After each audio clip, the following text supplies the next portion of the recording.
Hello students, A very good morning to all of you.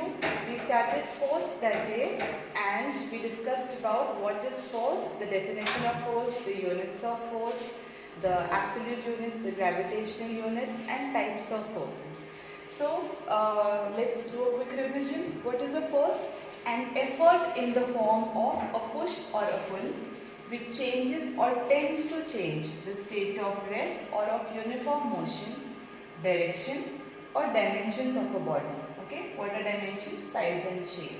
So we discussed this definition and I gave an example of children playing football. So how a body at rest, like a ball at rest, can be brought into motion with the application of a force, that was a kick. How a moving body can be stopped with the application of a force.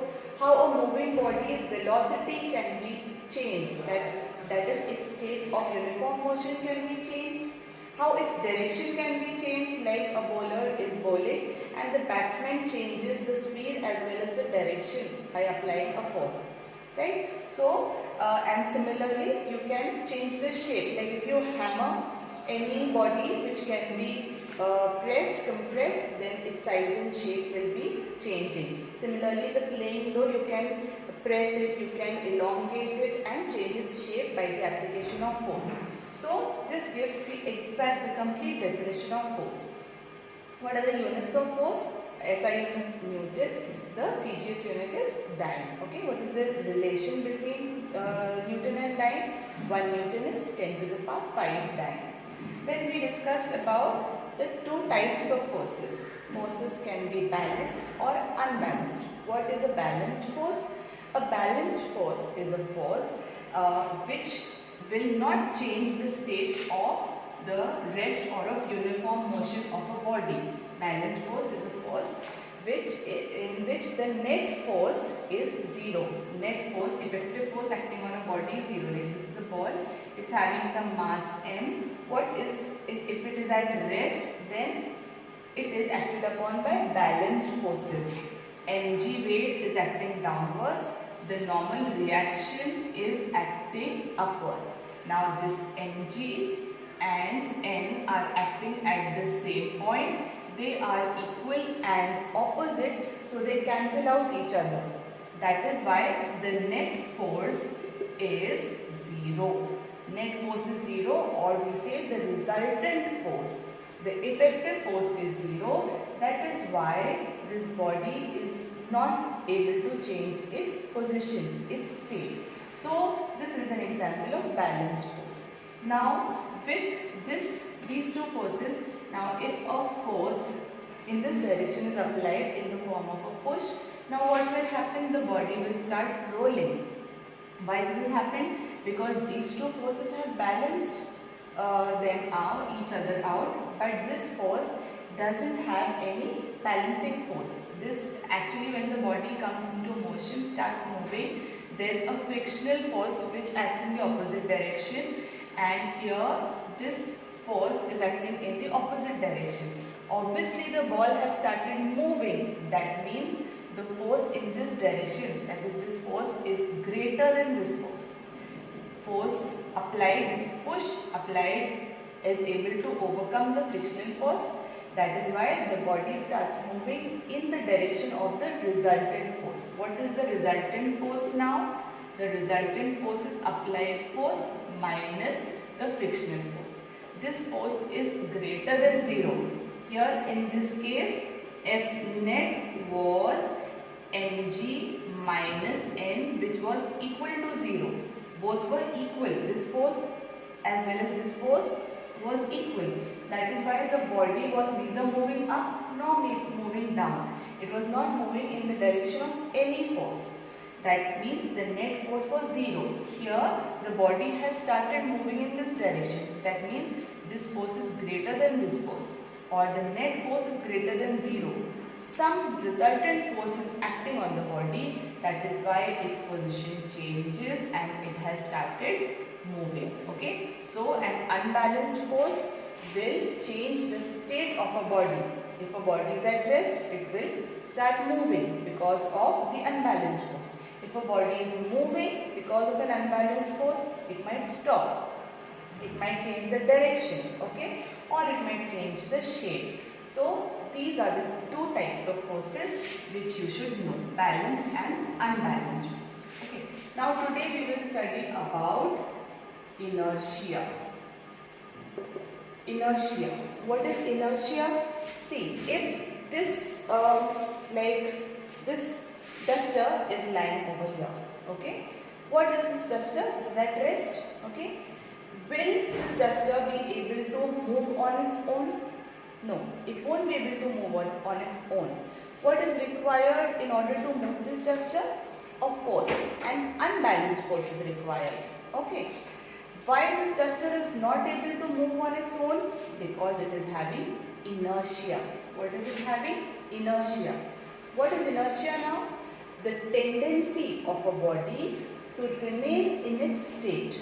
Okay, all of us like to be in our comfortable positions. Like if you are lying down on your couch and you are comfortable over there, then you want to lie down over there. Okay, your mother will be required to pull you off from there. Similarly, any body at rest continues to be in its state of rest.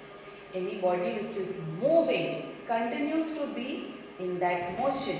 Or we can say they want to continue with that state in which they are. This tendency of a body to be in its state is known as its inertia. This can also be put in another form, like the resistance which a body offers to change in its state. If a body is at rest, it will not want to change its state of rest, right? So it is opposing any change in its state of rest, or it wants to continue to be in that state of rest. This tendency is called inertia. Okay, so how do we define inertia? The tendency of a body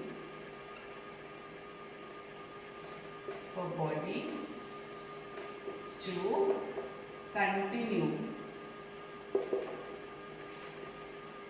in its state of rest or of uniform motion